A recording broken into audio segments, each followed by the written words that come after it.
Billy Idol and Rebel Yell. It is BBC Radio Devon. Welcome to Saturday Breakfast. Hello, how are you? If you're just joining us, lovely to have you along. Going to play The Crusaders as well before 8 o'clock this morning. Talking arts now, but a very special kind of art. Now, there's a phrase, one door closes, another opens. Lots of us might identify with that, but I have a feeling that my next two guests might just recognise that experience. They lost their jobs as support staff at the Broadreach Recovery Centre for Addiction in Plymouth, which closed last year, but they didn't let them get them down. Peggy Melmoth and Emma Sporson decided to use their art skills to help people with mental, emotional or physical health challenges. And they've just received some lottery funding to deliver what they're calling mindful art classes. And I'm delighted to say they're with me in the studio this morning. Hello. Hello, everyone. Thank you for coming in early doors. We appreciate it. Absolutely. How are you both? Are you morning people or not? No, very much so. No. Especially on a Saturday. I'll let you into a little secret. Neither am I. It takes an awful lot of tea for me to just string a sentence together. Absolutely, yeah. Without producer Caroline, I'd be hopeless. No, it's lovely to have you in. Thank you so much, and lovely to have some of the art that you've brought in as well. We'll talk about that in just a second. Thank you very much for bringing that in. Now, for anyone who doesn't know, how does a mindful art class differ from any other? I'll start with you, Peggy.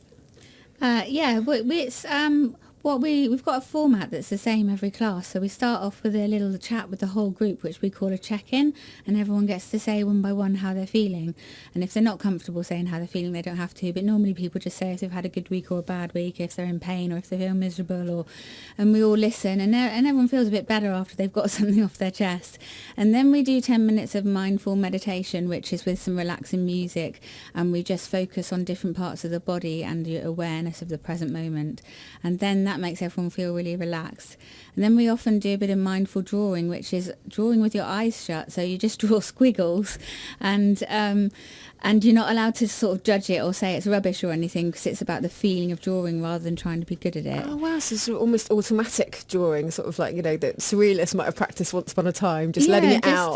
Focusing on the feeling of the pen against the paper, or the feeling of the feeling of being in the moment rather than trying to do a good picture. So I love that. And then we do a different art project. Oh, then we have a coffee. Very important. Yes, we've all established we need our caffeine, yeah. And we all start giggling and chatting, and we do a different art project every week. So me and Emma bring an idea and some materials, and it's something different every week. As you can see, this week we were making bunting. Yes, beautiful. And there's some really uplifting messages on some of the bunting. I can see one saying hope there. And it's all kinds of beautiful patterns and colours, and you can just see how people have sort of, you know, just let their creativity go, which is great.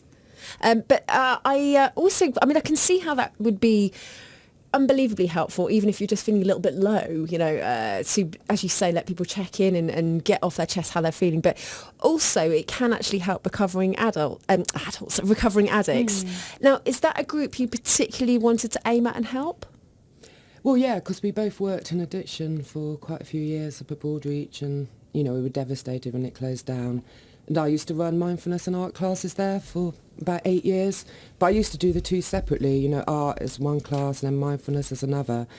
But me and Pegs have found that doing the two together, which I don't think anyone else in Plymouth is doing, is just massively good for people's mental health, which, you know, I think there's a mental health crisis going on in the world at the moment. Everyone's got this incessant chatter going on, obsessing about the past, worrying about the future, and it just, you know, gives us a pause to just sort of be instead of do all the time. And there's just something very life-affirming about being with a group of people. It's not just the mindfulness and the art, it's just that feeling of being understood, that feeling of doing something with feeling other part people. Of yeah, something. part of something. Yeah, sure. You know, it's not massively about the activities, it's about talking to each other. And, you know, it's not superficial in this class. We, you know, everyone's very open about how they're feeling. So, you know, it's good to be able to actually just sit down, relax, not think about your problems, and just be with other people. And afterwards, it completely changes people's mood.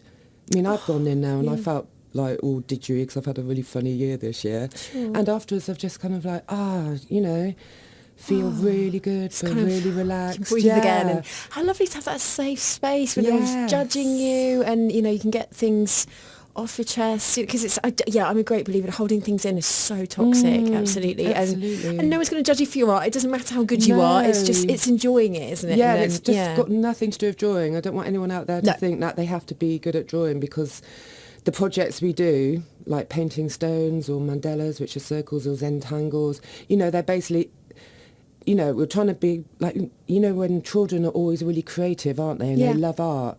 So we're trying to get back to that feeling of just being in the moment. We call it in mindfulness being in the flow, when you're just not thinking, just, being. It's and it's a really unusual state to be in this world. How wonderful to get that. I mean, that's surely when people sort of throw the word Zen around, that's got to be the true meaning of that. Absolutely, as you say. Yeah. How wonderful. We'd love more people to come and experience this. So, absolutely. Peggy, where can we find these groups? If people would like to come along, where can they find you? We do it on Mondays at 10 in the morning at the Pig Bar and Grill on Armada Way, we've got a room upstairs, and the Pig Bar and Grill is a sort of cafe that's really near the sundial, so it's easy to find and it's really centrally located.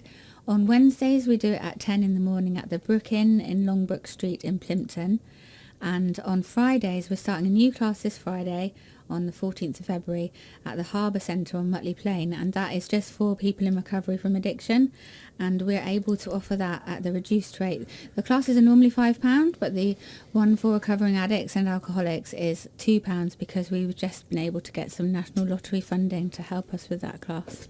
Amazing. Oh, congratulations on that. And absolutely, all those classes, you can find the full details at mindfulartclub.co.uk. Thank you, both of you, for joining. It sounds absolutely fascinating. Thanks for coming in. Thanks for having me. Right now, it is almost coming up to 10 to 8. Let's get your latest headlines with Louise.